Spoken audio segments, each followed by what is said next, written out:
Welcome everybody to another episode of De-Cypher. Do the right thing. Follow us on Facebook, Nga-I. Click a like if you like, and hear us on YouTube, right? So the topic today, what we actually want to talk about, is actually one of our prolific albums that actually came out in 2017. We know it's 2018, but Nga-I's album that actually came out, Ovi-Trap Review. What you guys think about it? On Nga-I's album, there's a couple of things. I'm not going to go through everything all at one time, but I would say I was pleasantly surprised because generally I do not like trap. It's very difficult for me to get through a trap album. Yeah. I've tried listening to some of the new kids, even the ones from the States and whatnot. 3-4 songs in fact, I tried listening to Future just to catch up or whatever. Yeah, the Future can leave me in the past, it's fine. But when it came to Nga-I's album, it was a very easy listening. So I breezed right through it. I enjoyed it that way. What I liked about the album is that the detail in the production. A lot of times you'll have. I mean, a lot of trap music to me sounds the same. It sounds very straightforward and it sounds bulk made. And what they achieved with the production was a lot of interesting combinations. A lot of tracks like Arikana is a great example of great sample usage and a lot of detail in there. So that's definitely positive. It pulled me in right away. But the biggest thing for me was definitely how Nga-I used his vocal ability. And sometimes it catches you how simple it sounds. But you try and sing along to some of that stuff and you see if you can do it. Yeah. It sounds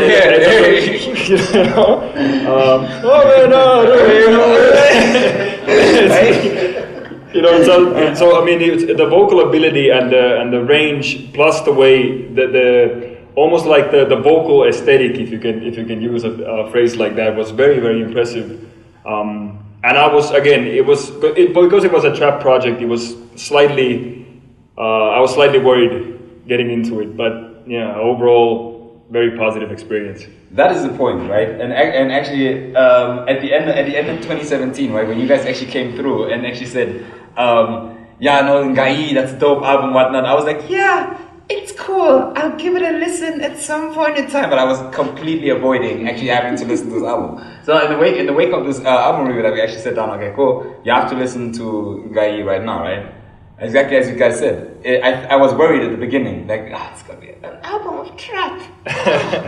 Lord of mercy. Not that I don't like trap, but the thing is, when it comes to trap, it's very specific. Like right now I listen to very few trap artists, and that actually make me listen to the genre, right? Yeah. And Nga-I officially falls into that, right? Yeah. Like it was such a dope listen. And where you guys say like, okay, we worry about trap.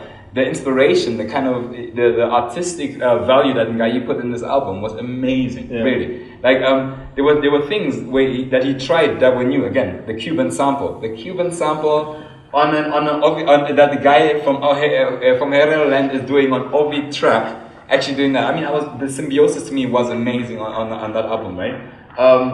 Again, it started off kind of tough, where I was like, cool. I'm worried, but by song 3, I was in there and I was like, in my porch, and I'm like, yeah, this can go. No, the first time I heard, oh menaro rutu pero, I'm in.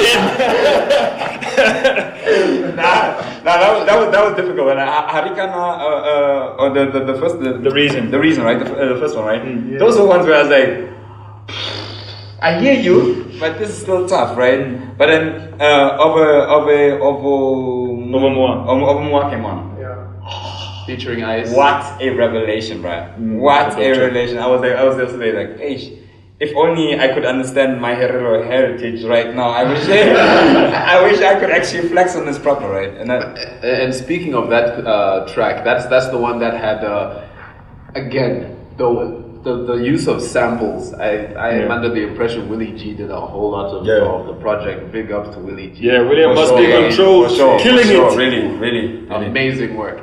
That 80s disco sample, I would have in a million years thought of going to an 80s track to chop up, twist and use as a sample in trap. That is in Oshi Herero. I was just like, okay. Actually, this project reeks of creativity. Yeah, definitely. So it's not just, like you said, a lot of trap sounds the same, which is what makes it kind of difficult, monotonous, and annoying to hear. But when you bring in your unique stamp, your unique, character to it, it makes a world of difference. Because now, I mean, I'm just, this dude killed it. Let us honestly actually pay homage to the producers that were actually on that tape, right? Yeah. And I'm not just talking about the way that they made their beats. I'm talking about like the way they put that project together. Yeah. Even how Nga-I flowed on some of those tracks. That was amazing. Was inspiring. And it's clearly a producer working with the vocalist. Definitely. Because it's even difficult for me to call Nga-I an MC on this exactly. project. It's almost like a vocalist and a producer. That's a notion. That's what I found even more interesting was that when you actually call it Ovi-Trap, right? Because if you listen to Ovi-Trap music, God. But if you can, I break dance to Ovi-Trap. Anyway, breakdance to Ovi-Trap. Who hurt you? I'm sorry, but I'm saying hey, I'm just getting in touch with my roots. Okay? I may not speak the language, but no, just whatever. These jokes that are not funny. Anyway, what I'm saying is like when you kind of go into the Ovi-Trap kind of sound, right? I mean, as annoying as monotonous the music gets, right? But they kind of have extensive work with the autotune, right? That somebody kind of brought that into trap in the way that they did, the understanding of the autotune, the way that he actually worked with it, right? That to me was like so interesting, so inspiring about the album. And I like the fact that you pointed out the understanding of autotune, because I once got into a discussion with someone, and I knock autotune all the time because not because it's a bad thing, but because of how it's used. And basically one of the arguments was like, look, if we were not meant to use an autotune, it wouldn't be on the functions. So I'm like, at the end of it, it's not because it's it's there. Use it. It's knowing how to use it and that sort of thing. And I was also checking out. It reminded me of whose post? Nunu's? Not Nunu's. Nunu's sister. Shay's post. Yeah, because she's one of the judges for the Namas. And one of the things she pointed out was like, guys, there's way too much auto-tune in our music, like way too much. But like when you were saying like the understanding how it's used and using it right, that makes a whole lot of difference. So it's not just auto-tune for the sake of auto-tune. The fact that Ovi-Trap and trap, but fusing it together and still having that common auto-tune factor, but done properly. Genius. So work of genius. In fact, I was actually going to ask you, as a sound engineer, because I'm like, oh my god, this is brilliant, but I know nothing about sound. Again, I'll say this again, as a sound engineer, actually, there's another point that I actually need to point out, right? And again, when we had the hip hop talk, we actually talked about like kind of quality and blah blah blah. Let us pay homage to this album's quality straight up. This is something that you can play in European radio straight up, and you would not know the difference. Quality-wise. Yeah, quality-wise, there's no difference. And the thing, especially, I did it, right? Because again, trap album, kind of cool and whatnot, but then I needed a palate cleanser just to get me, leveled again. I played the Royce 5 9s, I played ATCQ, I played Wu-Tang after that, right? There was no drop in quality in between those ones, right? That you can still play it at that level, like limited properly. You can voice it properly. There was so many things that he did in there, right? Keeping the voice at a certain level, making it flow. The actual use of effects. Now let us see that from the beginning of those tracks to the end of it. Each and every time there was an effect used, and was used so brilliantly. That kind of for example, the reverb and the delays that it is. When you, especially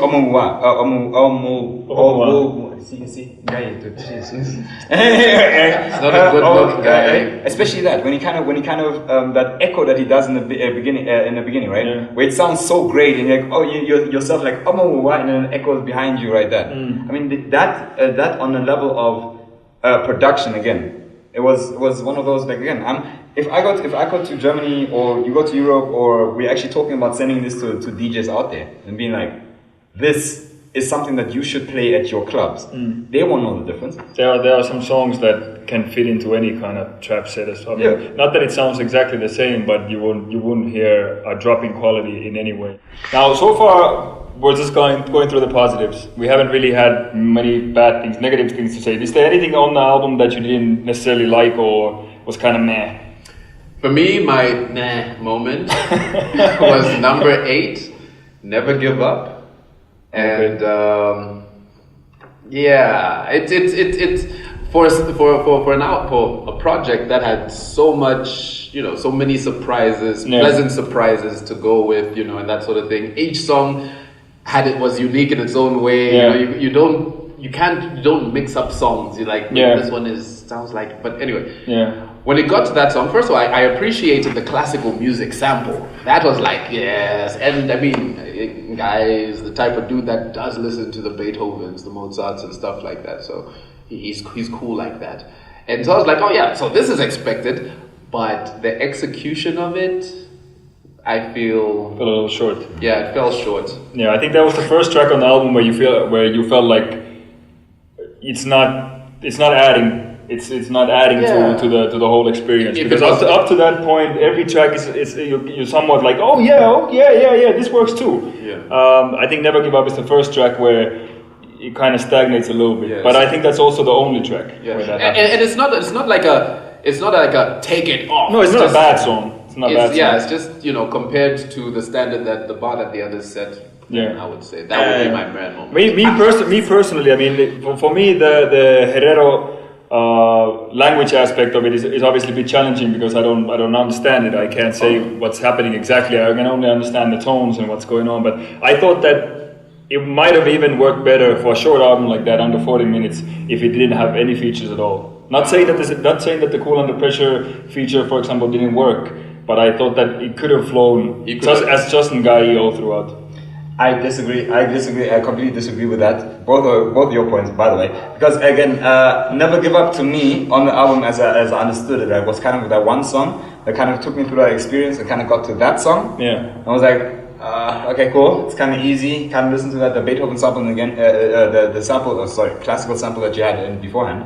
It was kind of a palate cleanser. You're like, okay, you pay attention, but it's not so prolific. Then Murumendu came on. That CUP Pressure to me was one of those tracks on that album where, as I said, when I was listening to that song, I was like, I had to check for myself when is it still there? Okay, cool. Like, I haven't gotten robbed yet, whatnot, because that song was so gully. It's a grimy song. It was so gully in that way that it did it. So I thought that the only thing that I have to say is a criticism towards the album is it was too short.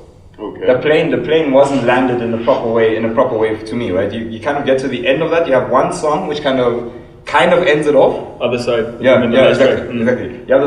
Interesting that the same sample that was on the Kendrick Lamar album was on that. Exactly. Which kind of landed the plane, but I think it needed one or two more tracks to kind of be a proper listening experience. That's the only criticism I have. I feel like most rappers today, they put out projects that are way too long. No album needs to be 60 minutes long. That's my opinion. Because I'm an album guy. I listen to the album from beginning to the end. So to me, album perfect length is from 35 to 50 minutes. Don't give these kids ideas. That's the one full-length album, 74 minutes is what fits on an album. Is what you do. I fill up that CD. Why? Give these kids ideas. Why? Because I want to listen to it. So you're gonna sit down for 74 minutes every time, straight up. That's what I've been doing. Okay. Well, I guess I'm 74 minutes. For us lesser brain people, we can concentrate on an album for. I can't take an hour long album. Like for example, listening to some of the albums that came out this year that I really like that are more than an hour long, I struggle paying attention all throughout, not skipping like a verse here or a verse there. For me, what would keep me interested in an album is the continuity of a concept. So there are some albums which are really long, and because it's such an epic execution, I'll follow it through to the end. So some of them could be short, some of them could be long. And so I guess this is where it would fall. That particular thing would not apply to this album that we're reviewing, simply because I don't understand the language. So in that sense, I mean, knowing Guy, I was a fan even before he dropped. if I understood, maybe I would be able to get to the point where I'm like, wait, okay, the concept was well executed, well within the first 5 songs. You overdid it by doing 11. Or saying like, yeah, you know what, you kind of left me hanging. I didn't feel like it was tightly wrapped up. So I can't really do that. So the fact that I'm fine with the length, so I'm good with it. Favorite songs? Ha! Let's go through. Favorite songs? You start. Go ahead. Radio, Ovotrap, Arikana. Those are strong ones. Strong ones. It's actually hard to pick 3, but I'm gonna stick to 3 as well. I'm gonna say The Reason, Radio, and Hirara. Hey, y'all fight over radio. It's fine. We can keep it. Arikana. It's mine. That's fine. Kambura and Kurama. Those are my tough songs. Yeah. The thing is, again, if Abo can say like just something to end this all off, right? Again, in the wake of listening to everything that's out there in terms of We Are Hip Hop Namibia, right? Where everyone is trying to do trap, where everyone in their mind is trying to thinks that trap is that easy. Yeah. And Nga-I made a statement with this album saying like, first of all, it's not so fucking easy. Number 1, and number 2, he put creativity into trap like that. The claim to the king of trap in Namibia has just been taken. That's my opinion. I like that. He made trap sound Namibian. That's pretty awesome. It's an awesome album. Thank you, Nga-I. I believe in trap now.